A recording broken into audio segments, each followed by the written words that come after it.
Eko Pratomo Suyatno, siapa yang tidak kenal lelaki bersahaja ini?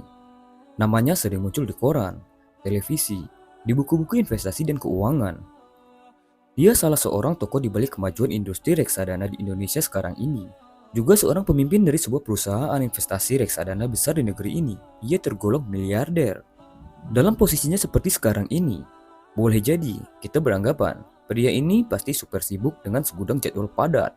Kutipan ini bukan hendak menyoroti kesuksesan beliau sebagai eksekutif, tetapi kesehariannya yang sangat luar biasa. Usianya sudah tidak dibilang muda lagi, 60 tahun. Orang bilang sudah senja, bahkan sudah mendekati malam. Tapi Pak Suyatno masih bersemangat merawat istrinya yang sedang sakit. Mereka sudah menikah kurang lebih 32 tahun, dikaruniai 4 orang anak. Cobaan menerpa, tatkala istrinya melahirkan anak yang keempat. Tiba-tiba kakinya lumpuh dan tidak bisa digerakkan. Hal itu terjadi selama 2 tahun. Menginjak tahun ketiga, seluruh tubuhnya menjadi lemah, bahkan terasa tidak bertulang. Lidahnya pun sudah tidak bisa bergerak lagi. Setiap hari sebelum berangkat kerja, Pak Suyatno sendirian yang memandikannya, membersihkan kotoran, menyuapi, dan mengangkat istrinya ke tempat tidur. Dia gendong istrinya ke depan TV agar tidak merasa kesepian. Istrinya sudah tidak dapat bicara, selalu hanya terlihat senyum. Untunglah kantor Pak Suyatno tidak terlalu jauh dari kediamannya, sehingga siang hari dapat pulang untuk menyuapi istrinya untuk makan siang. Sorenya adalah jadwal memandikan istrinya, menggantikan pakaian, dan selepas maghrib, dia temani istrinya nonton televisi sambil menceritakan apa saja yang dia alami seharian. Walaupun istrinya hanya bisa menanggapi lewat tatapan mata, namun bagi Pak Suyatno sudah cukup menyenangkan. Bahkan terkadang diselingi dengan menggoda istrinya setiap mau berangkat tidur. Rutinitas ini dilakukan Pak Suyatno sudah berjalan kurang lebih 25 tahun. Dengan penuh kesabaran, dia merawat istrinya, bahkan sambil membesarkan keempat buah hati mereka.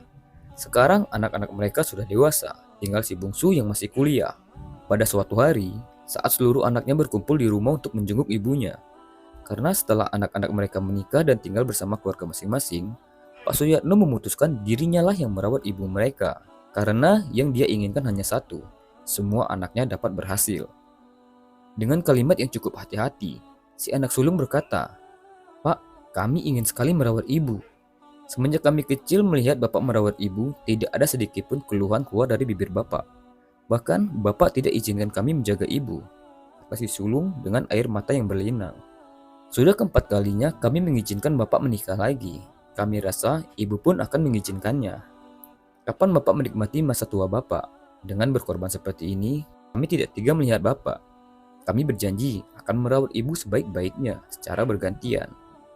Anak-anakku, jika perkawinan dan hidup di dunia ini hanya untuk nafsu, mungkin Bapak akan menikah lagi. Tetapi ketahuilah, dengan adanya ibu kalian di sampingku, itu sudah lebih dari cukup. Dia telah melahirkan kalian. Kalian yang selalu kurindukan hadir di dunia ini dengan penuh cinta, tidak satu pun dapat dihargai dengan apapun. Coba kalian tanya ibumu, apakah dia menginginkan keadaannya seperti ini? Kalian menginginkan Bapak bahagia. Apakah batin Bapak bisa bahagia meninggalkan ibumu dengan keadaan seperti sekarang? Kalian menginginkan Bapak yang masih diberi Tuhan kesehatan, dirawat oleh orang lain. Bagaimana dengan ibumu yang masih sakit? Pak Suyatno menjawab hal yang sama sekali tidak diduga oleh anak-anaknya. Meledaklah tangis anak-anak Pak Suyatno. Mereka lah juga menyaksikan butiran-butiran kecil jatuh di pelupuk mata Ibu Suyatno, yang dengan pilu menatap mata suaminya yang sangat dicintainya itu. Sampailah akhirnya Pak Suyatno diundang oleh salah satu stasiun TV swasta di Jakarta untuk menjadi narasumber.